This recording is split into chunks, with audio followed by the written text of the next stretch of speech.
Après un début de campagne à bas bruit, Raphaël Glucksmann, tête de liste pour le PS et Place Publique, se lance dimanche dans la bataille des européennes avec un grand meeting près de Toulouse.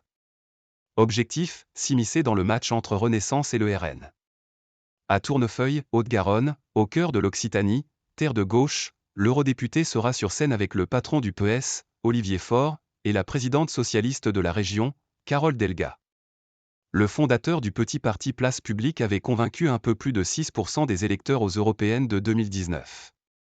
Crédité 5 ans plus tard de 9 à 13% selon les sondages, il est pour l'instant en tête de la gauche, en troisième position derrière la tête de liste du Rassemblement national, Jordan Bardella, et celle de la majorité Valérie Ayé.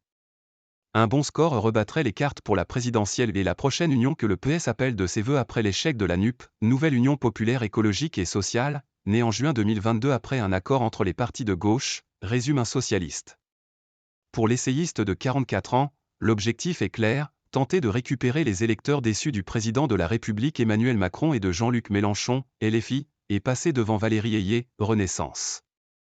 Si on dépasse la majorité, le signal est extrêmement fort, remarque le sénateur Alexandre Ouizille. L'enjeu est aussi de taille au Parlement européen. Nous sommes à 33 sièges de faire basculer la majorité, actuellement détenue par le PPE, droite, note Olivier Faure. Devenir le premier groupe leur permettrait d'avoir un poids prépondérant dans le choix du prochain président de la Commission, un poste occupé aujourd'hui par Ursula von der Leyen, PPE, candidate à un second mandat. Combat de sa vie.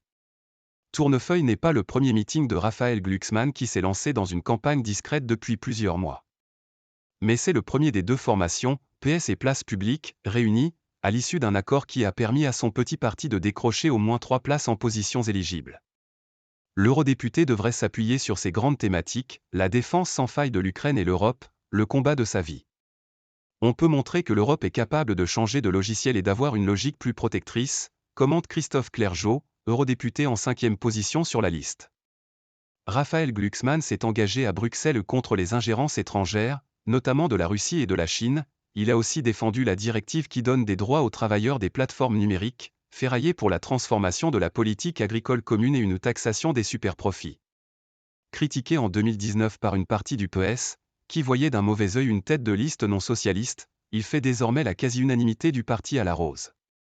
Y compris chez les anciens réfractaires qui apprécient ses prises de position en rupture avec Jean-Luc Mélenchon.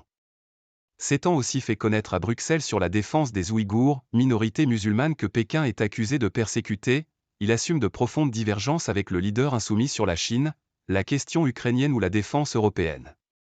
La France insoumise, déçue de ne pas avoir obtenu une liste unique aux européennes, lui reproche de représenter la vieille gauche. Le reste de la gauche tacle aussi l'essayiste. Sur France 3, le sénateur communiste Yann Brossa lui a reproché de vouloir donner plus de compétences à l'Union européenne. Or, quand on donne plus de pouvoir à la Commission, elle privatise, a-t-il relevé, prenant en exemple le secteur de l'énergie.